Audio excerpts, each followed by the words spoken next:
I've got here some bifold doors. I'm doing a bit of a home remodel, and these bifold doors are very dated.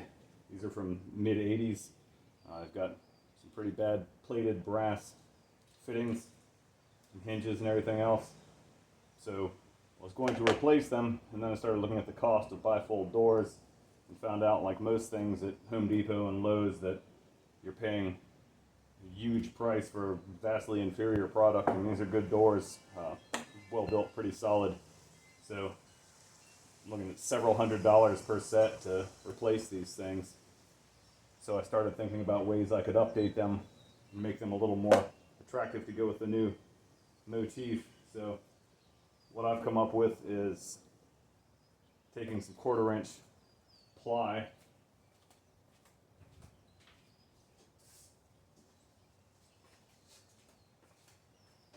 regular cheap 1/4 inch ply. I'm cutting it into strips. I'll show you the measurements here in a bit. And I'm going to just give this kind of a cased look, and then paint the whole thing with one coat of Kills, and then a couple coats of semi-gloss satin white. And it looks really nice. I've already done it to one of the rooms, and I've got one more. So I'm going to walk you guys through the process in case this is something you're dealing with. It really makes a huge difference on the look of the doors, and it only costs 20, 30 bucks and a bit of my time. So first thing we're going to do is I'm going to hit it with some 120 sand net, because that's the grit I've got lying around. I'm just doing 2 passes. It doesn't need to be taken down all the way through the lacquer on here, but I want to get enough tooth to where I can just hit these with some wood glue, gluing that down, cleaning up the rough edges, a couple coats of paint. So let's get started.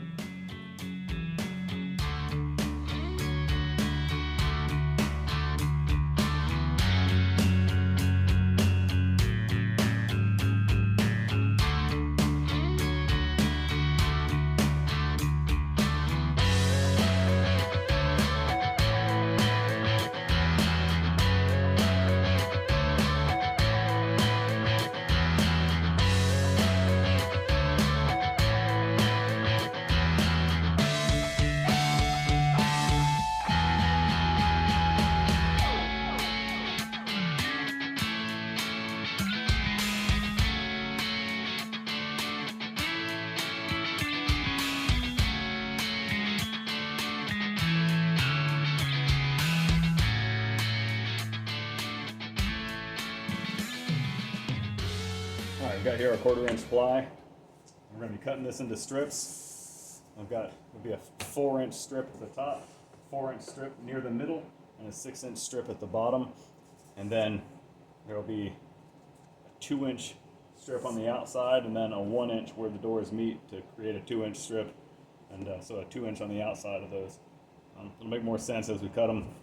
We're going to do the vertical strips all the way up, so it'll be kind of in the style of a shaker door. And that's it. We're going to get started on the table saw and get some strips cut. I've got a second piece of ply. It should be enough to get all of these done.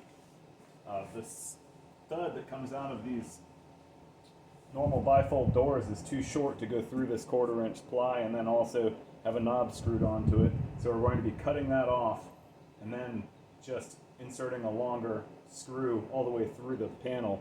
And it works out real well. We'll go through that in a little bit more detail when we get closer.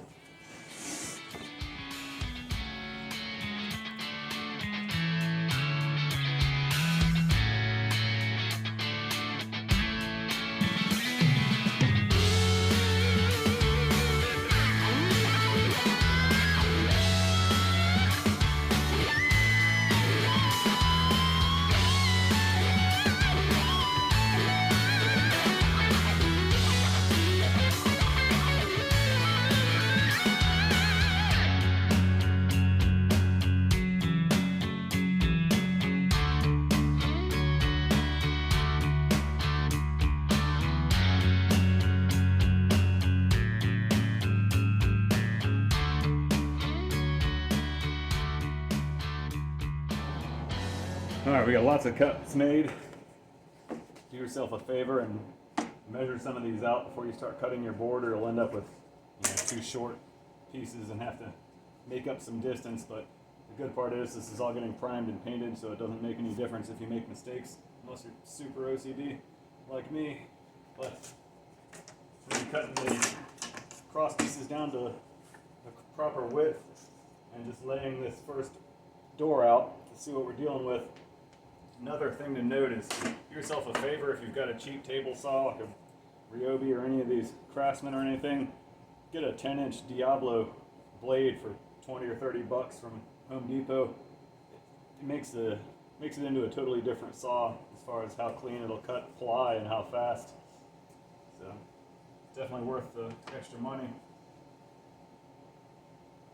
We're gonna get started laying this thing out and get ready to glue it up.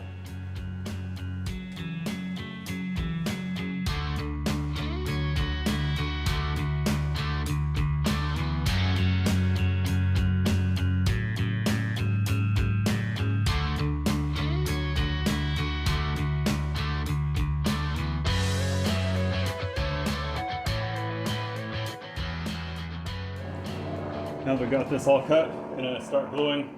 I won't be able to glue it all at once because I just don't have enough clamps, and I'm not gonna get long pieces of wood to help aid it, and I'm in no rush. So just gonna clamp down a couple at a time and work my way around the door.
While you're doing this glue up, a couple of notes.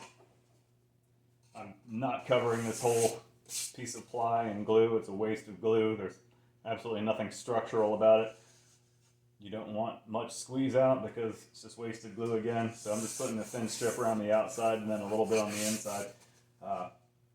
And also measure many times because it's really easy to make a mistake, and you would not want to have to try to unglue this or compensate for a mistake down the road. It's real easy to, when you've got 4 of these things and the tops and bottoms look the same, essentially it's real easy to make a mistake. So just make sure you measure many times. It's a lot easier, certainly, if you go ahead and line this out with a pencil and a straight edge, and you can have everything ready to go and you're just laying your pieces onto the existing stencil, if you will. So good advice.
Got the first one all glued up.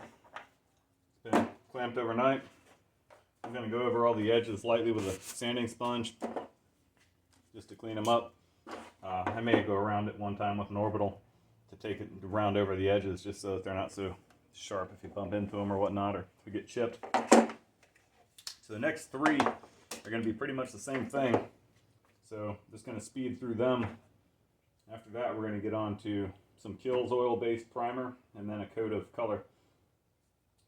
So let's get started making the next 3.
got these things prepped for paint. I've already done the back. So my battery died on the camera. I'm painting them first with Kills, oil-based Kills in the red can. It's a little harder to find than the other Kills, but I find that it adheres a lot better.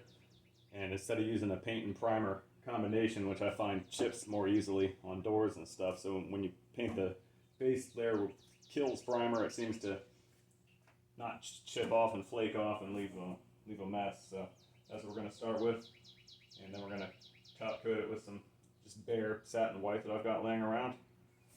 Here we go.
This is the finished product.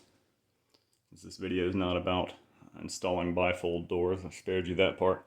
I think they look really nice. Compare them to the original stained wood, and for 2 rooms I saved at least $700 or $800. So it's a fair amount of work, but I ordered brushed nickel hinges. You can get them on Amazon. Make sure you get the 3.5 inch. Or whatever, measure yours first. I got some tiny ones that looked like they were full size, and they weren't. I also ordered the knobs from Home Depot. Here's 1 3/4 inch, just simple brushed knobs, but it really modernizes the room. I think it looks real nice. Anyway, I hope this helps.